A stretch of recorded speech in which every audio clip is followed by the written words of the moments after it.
So a little brief thing about the Buddha. Right? His story is very interesting. He was prince destined to rule over an area which is now considered a power. His father was a king, and he was the heir to the throne. And what his father used to do, because he wanted him to live in this little bubble of the people loving him. Whenever the prince would go out, Buddha would go out into the kingdom, I guess, what they ruled over.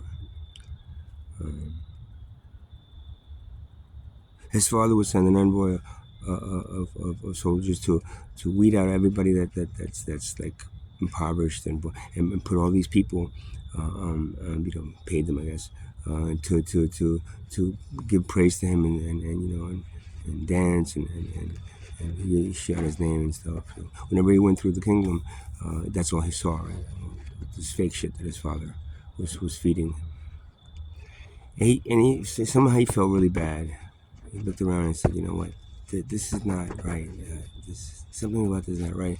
So he snuck out, at night, little hood and stuff, and cloaked, and nobody knew who he was, and he witnessed what the kingdom really was. It was decrepit. It was impoverished. It was, there were all these things, all these people suffering that he never got to see.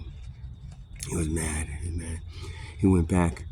He told his father, and he said, "How dare you lie to me? How dare you do this?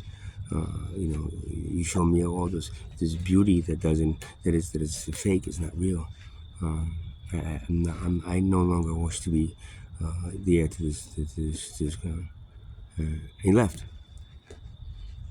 Against his father's will, he left, and he became a wandering ascetic. It's called. What they are like these monks that basically they starve themselves, food deprivation, sleep deprivation, and food deprivation and even water deprivation. They go through like days without having, almost like starving themselves in this. And if you look at them, you're like, fuck Buddha, man. What are you doing, man? I mean, anybody that you had all that shit, you had everything over there. Now, why did you choose to come over here and do this now? He did it for years, because he wanted to attain enlightenment, and he felt that that was the correct path for him to attain enlightenment and knowledge of what he is and what he's witnessing around him. And then, he did this for years, I'm sure against the wishes of family, friends, and everybody else that turned their backs on him, right? And then he had that one encounter, one mystical encounter under the Buddhist tree, where he saw that he had to face his demons. Now, demons are really representative of the fears and the anger and all the shit that he had inside of him, projecting out into an energy.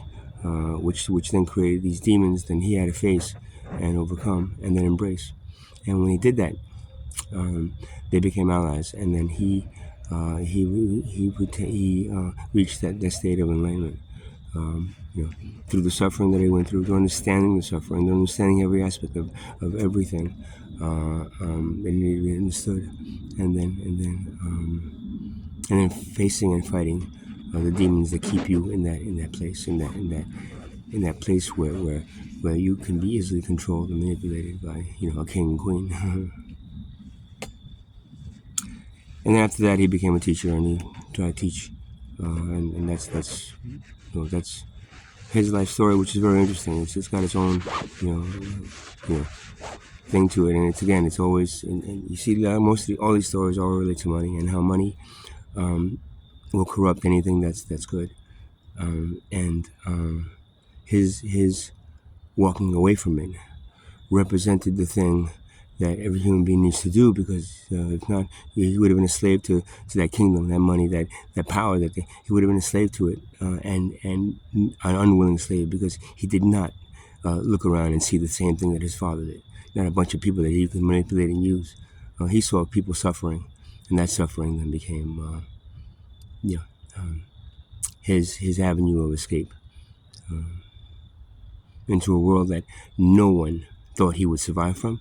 No one agreed that he should be doing. No one did anything at all to support him